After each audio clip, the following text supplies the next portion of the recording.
Everyone, আমি জয়শ্রী। আজকে ঘরোয়া পদ্ধতিতে কীভাবে চিলি চিকেন বানানো হয় আমি সেটা বানিয়ে দেখাচ্ছি, আপনারা দেখতে থাকুন। চিলি চিকেনের জন্য মাংস ম্যারিনেট করে নেব। মাংসটা টুকরা টুকরা করে নিয়েছি, ছোট ছোট পিস করে নিয়েছি।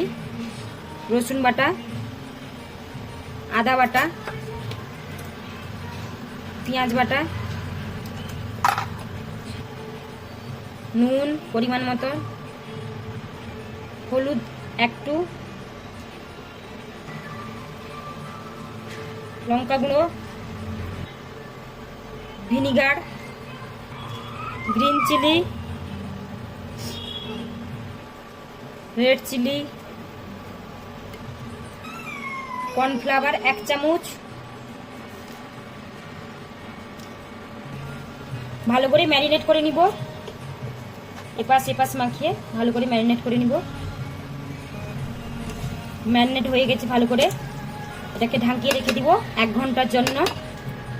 1 ঘন্টা পরে আবার ফিরে আসছি। সয়া সস দিতে ভুলে গেছিলাম, তাই সয়া সস একটু দিয়ে দিচ্ছি, দিয়ে আবার মাখিয়ে নিব। ম্যারিনেট করে রেখে দিলাম 1 ঘন্টার জন্য। 1 ঘন্টার পরে আবার ফিরে আসছি। চিলি চিকেনের জন্য মাংসগুলো ভেজে নিব, পকোড়া টাইপের করে নিব। তার জন্য কড়াইতে প্রথম তেল দিয়ে দিয়েছি। 1 ঘন্টা ম্যারিনেট করা মাংস এবার এক পিস করে দিয়ে দিব।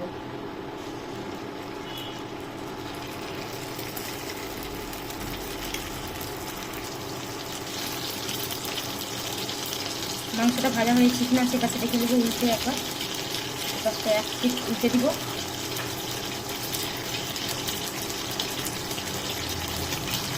মাংসটা ম্যারিনেট করার সময় ডিম দিতে ভুলে গেছিলাম, তাই পরে ডিমটা অ্যাড করে দিয়েছি, আপনাদের দেখানো হয়নি।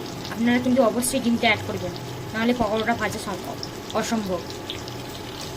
ভাজা হয়ে গেছে পকোড়া, এবার তুলে নেব।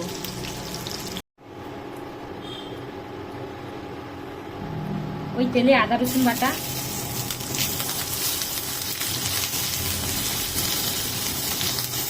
চিলি চিকেনের জন্য কেটে রাখা পেঁয়াজ, ক্যাপসিকাম দিয়ে ভালো করে নাড়ব। তাতে দিব কাঁচা লঙ্কা কুচি,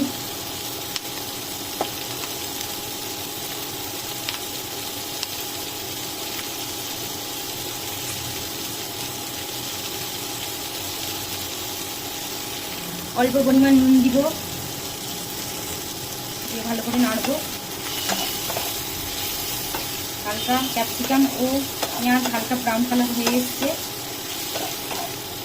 এতে এবার মশলা দিয়ে দিব। সয়া সস,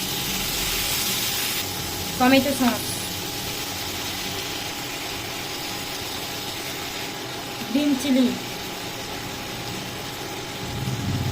রেড চিলি ও গ্রিন চিলি দুটাই দিয়েছি। 1 চামচ কর্নফ্লাওয়ার দিয়ে গুলিয়ে রাখা জল তাতে দিয়ে দিব। ফুটতে থাকুক কিছুক্ষণ, ফুটানোর পর গোলমরিচ গুঁড়া,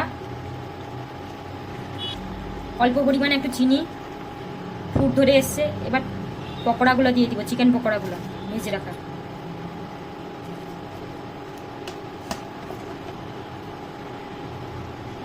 লঙ্কা গুঁড়ো একটু দিব। কিছুক্ষণ ফুটিয়ে চিলি চিকেনটা কমপ্লিট হয়ে গেছে, এবার নামিয়ে নিব। হয়ে গেছে চিলি চিকেন। রান্নাটা কেমন হয়েছে সবাই জানাবেন কিন্তু কমেন্ট করে। ধন্যবাদ।